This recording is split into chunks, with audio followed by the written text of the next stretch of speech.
Hey stars, welcome back to Coffee Break.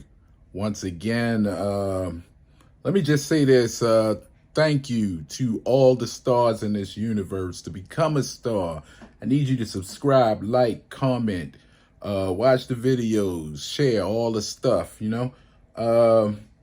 Today, we got hazelnut brew, make it at home. And the new singles, they make singles much like they make other drinks, those water flavor things, different things. You can brew some, make some hot water, boiling hot water, add the pack, and then your cream and sugar, whatever you like. You know me, I take it straight black. You know how I like it. So the hazelnut is pretty good, a strong flavor. I don't need the cream and sugar. And sometimes I might, but right now I'm doing good. I don't need the cream and sugar. I love the flavor. I'm a flavor guy. So if you're a flavor guy, check out those hazelnut singles. I believe Folgers make them and a couple other people make them. I got a different brand this time. I was trying something new and I like it.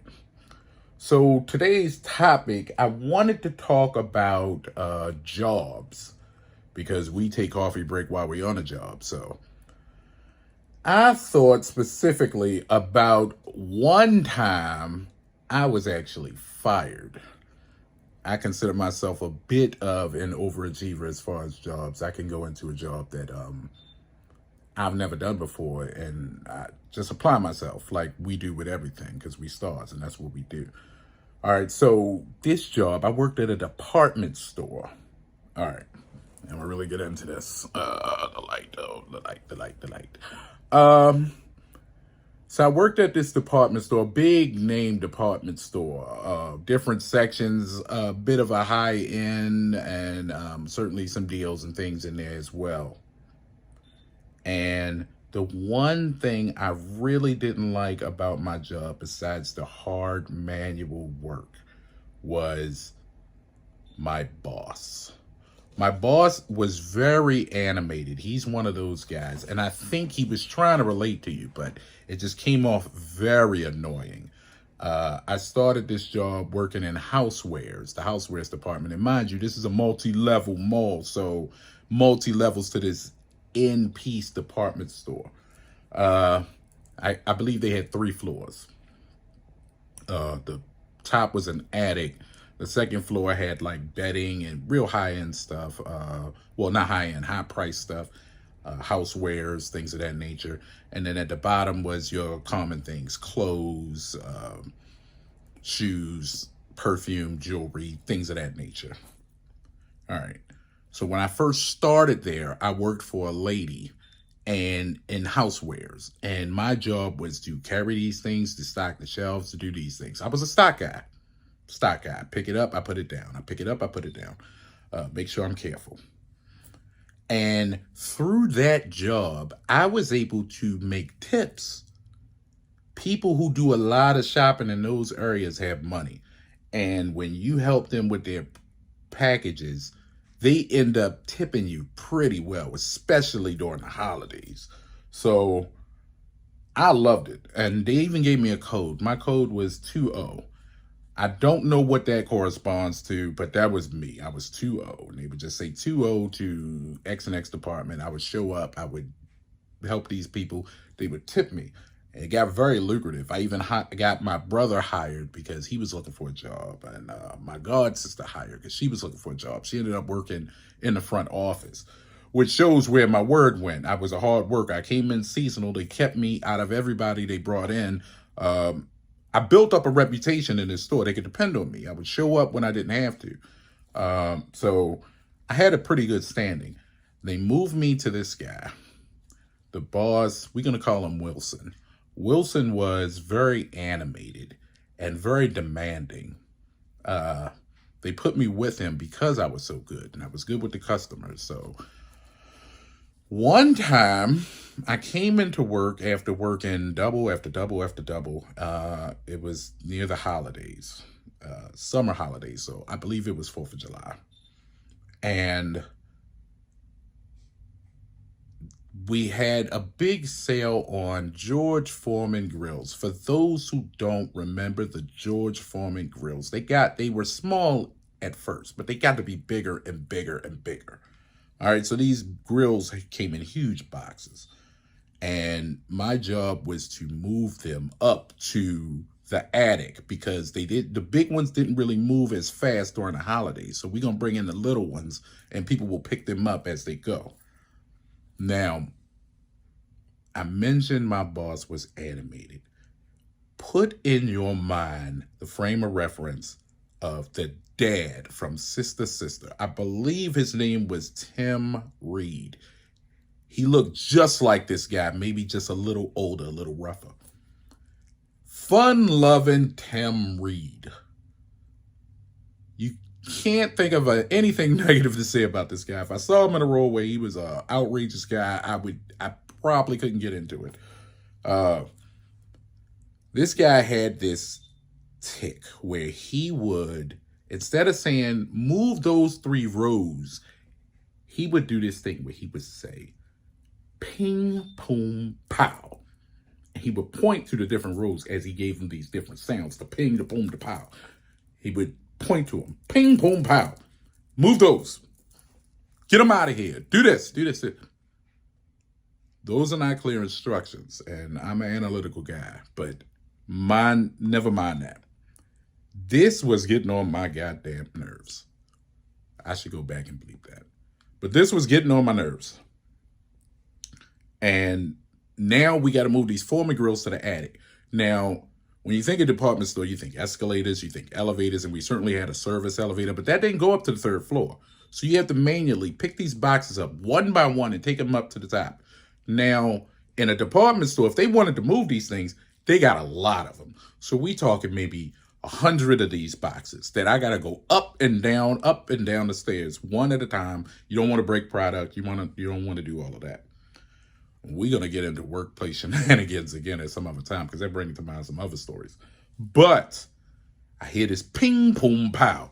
Now, at this time, my brother, who also does the 2-0 work, and another guy who also does, it's 4 of us that do that 2-0 work. These guys have had it too, and they figured out ways to work with other people this day. So it's just me and this guy doing all of this. Mind you, I'm missing out on the tips. I'm missing out on a thing that makes me keep coming back to this place because I'm doing this manual labor. And mind you, my paycheck is not a lot of money. So the tips is really what keeps me in this job. Now, full disclosure, I did all right in high school. I did all right in college. So much so I got scholarships to Boston. I had opportunities, but I wanted to work. You know how it is. Ping, boom, pow. Again and again, over and over. I'm moving these boxes. Heavy manual labor, up and down and up and down and up and down. I get this call, 202 2nd floor women's restroom.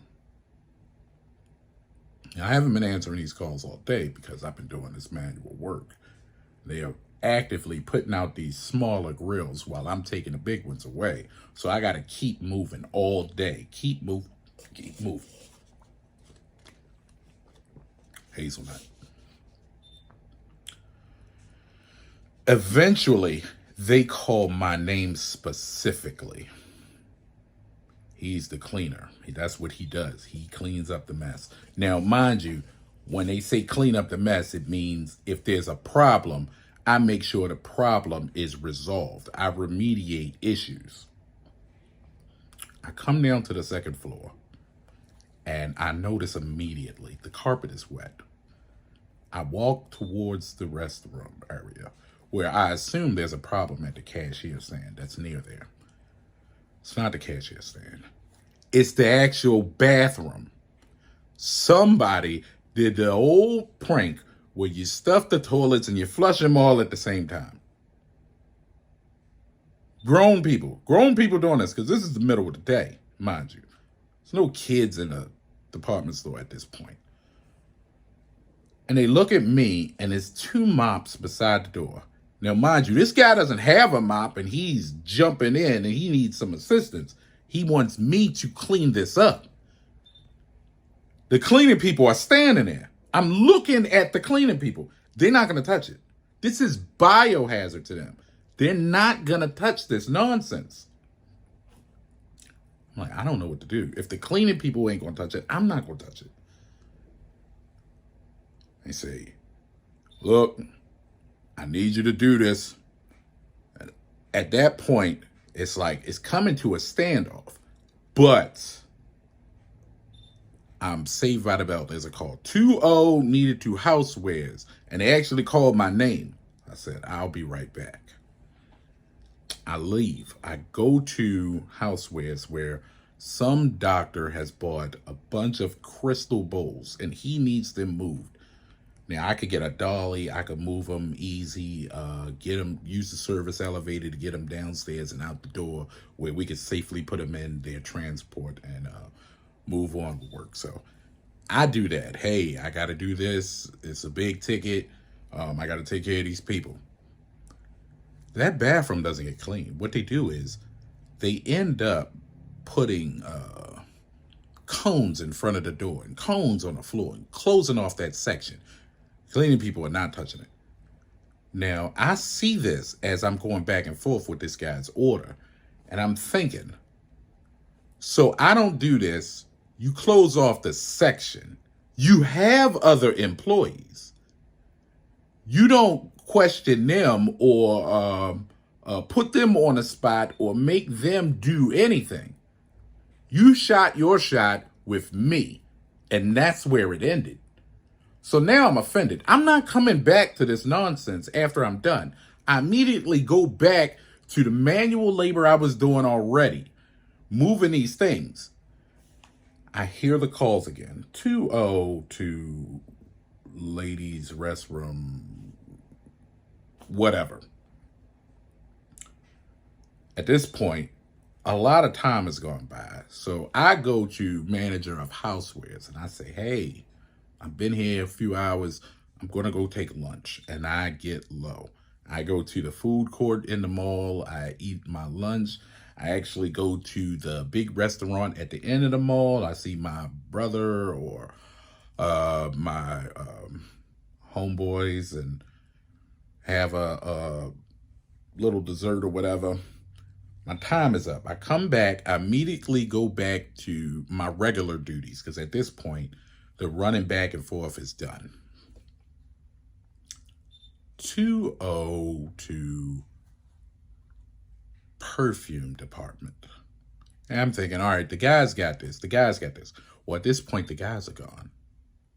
Now, I don't know what's happening, but I later find out my shift has been changed. I came in here early, and my shift has now changed to I am working till 10 p.m., which means that if we close at 11, I'm basically closing.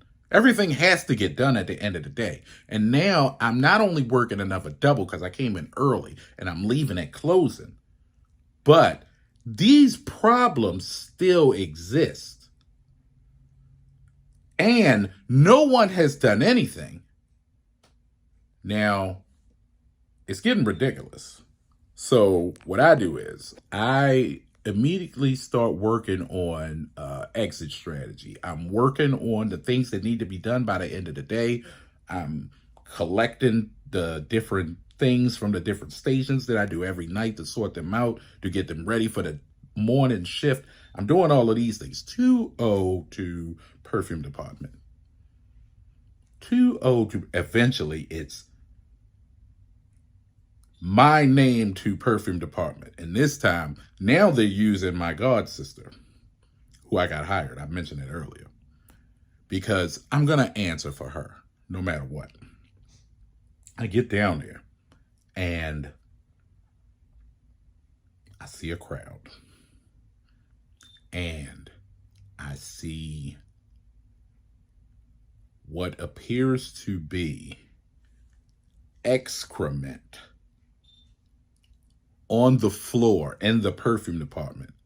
Now, this is as far from perfume department as you can get. waste, physical waste on the floor, stinking up the place in the one area where you expect to smell roses. I see this nonsense. I said, what is going on here? They tell me, the sales associate tells me, see that lady in the sundress over in high-end fashion brand section? She did that, just squatted down, did that, and then moved on to the clothes over there. And she's still standing there. There's a crowd built around. She is unaware of anything else going on. Talk about social cluelessness. She is unaware that there's an issue. Oh boy. I said, what am I doing here? I think Wilson wants you to clean it up. No sooner as he had said that, I turn around. Get it out of here. Bro, I'm not touching that. I'm going to go get the cleaning people. I go to the back. There's a room where we put the boxes together and everything. We get rid of all the boxes. I call a cleaning crew. They're already on the scene. They're standing in a crowd. I come back out. The cleaning crew has put cones around the excrement. And then they put police tape around the cones. Crowd is bigger. It's a scene now. This lady is still there. I walk in on this. What is this? What is this? What are you expecting me to do? I need you to clean it up. Clean it up? I'm not touching that. Oh boy, sense my frustration. He looks me dead in the eye. Now, mind you, I am early 20s. I'm not a small guy. I'm not heavy yet. Not super heavy yet. But I'm not a small guy. And he looks me dead in my eye. The dad from Sister Sister. And he tells me, you clean this up or you get your and get out. What y'all think I did? Sometimes it's a good idea to leave, even if you don't have a backup plan. But until next time, I'll see you guys. It's back to work.